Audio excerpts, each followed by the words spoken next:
Une option, c'est un contrat dérivé qui permet à l'acheteur d'options de bénéficier de droits d'acquérir, soit d'acheter ou de vendre le sous-jacent. Donc les options peuvent à la fois, les options c'est le principe du warrant, sauf qu'on peut aussi bien acheter une option que vendre une option. Ça peut être à la fois un call ou un put. Donc l'idée de l'option c'est d'acquérir le sous-jacent ou de vendre le sous-jacent à un prix déterminé lorsque l'on négocie le contrat à une échéance donnée. Alors qu'est-ce que le call et qu'est-ce que le put? Quelles sont les différences? Alors, un call, c'est une option d'achat. Donc quelqu'un qui achète un call aura le droit d'acheter avant l'échéance ou jusqu'à l'échéance si c'est une option de type américaine. Tandis que le put, il aura le droit de vendre l'option définie au prix du strike qui a été défini lors du passage du contrat. A contrario, le vendeur de put sera dans l'obligation d'acheter le sous-jacent au prix défini lors de la conclusion du contrat, alors que le vendeur de call sera obligé de vendre le sous-jacent à un prix donné.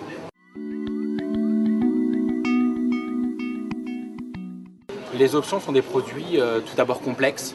Il faut noter qu'il y a la notion de volatilité et de valeur temps, donc, qui en font des produits complexes et très avantageux et très intéressants dans leur négociation.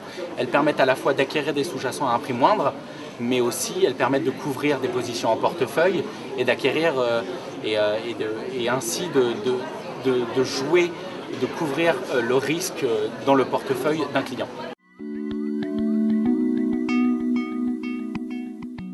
Les options sont composées d'éléments très importants tels que l'échéance. L'échéance, c'est à la date à laquelle expire le contrat. C'est-à-dire que si nous sommes sur une échéance décembre, le troisième vendredi de chaque mois arrive l'échéance et ce troisième vendredi de chaque mois verra l'obligation du vendeur d'options tomber alors que l'acheteur d'options n'aura plus de droits. Donc la première notion importante est l'échéance. Après il y a le strike, c'est-à-dire le prix d'exercice qui permet à l'acheteur de call ou à l'acheteur de put de vendre ou d'acheter le sous-jacent à un prix donné qui est défini par le strike.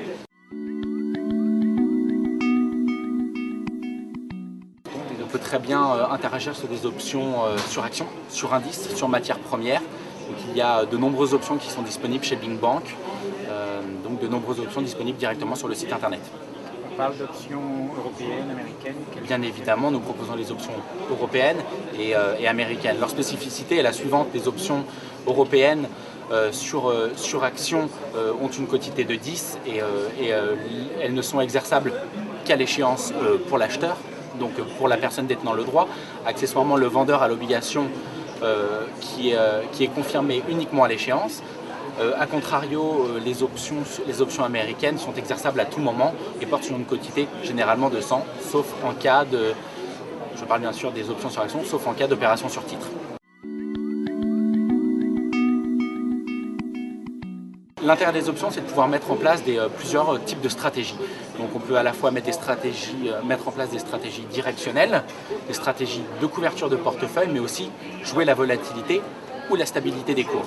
Donc des exemples simples pour jouer une hausse ou une baisse du sous-jacent, ça serait pour la hausse d'acheter un call et pour jouer la baisse, acheter un put. Nous pourrons aussi dans cette même optique de stratégie directionnelle, pour jouer la hausse, vendre un put, pour jouer la baisse, vendre un call.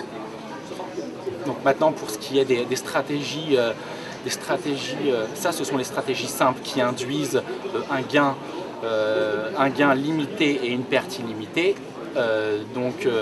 Ça c'est pour les vendeurs, contrairement aux acheteurs qui ont un gain illimité et une perte illimitée. Mais on peut aussi mettre, dans le cadre de stratégies directionnelles, en place des bull call spread, bear call spread, bear put spread ou bull put spread. Ça permet de mettre en place des stratégies directionnelles, soit haussières ou baissières selon la tendance et le scénario qu'on anticipe sur le marché. Et dans ces cas-là, nous serons couverts, c'est-à-dire que le gain sera limité. Il sera défini lors de nos stratégies, c'est-à-dire que si nous achetons une option plus ou moins dans la monnaie ou à la monnaie, le gain sera limité à la prime perçue, c'est-à-dire à la différence entre la prime payée et la prime perçue, de la même manière que la perte sera connue à l'avance.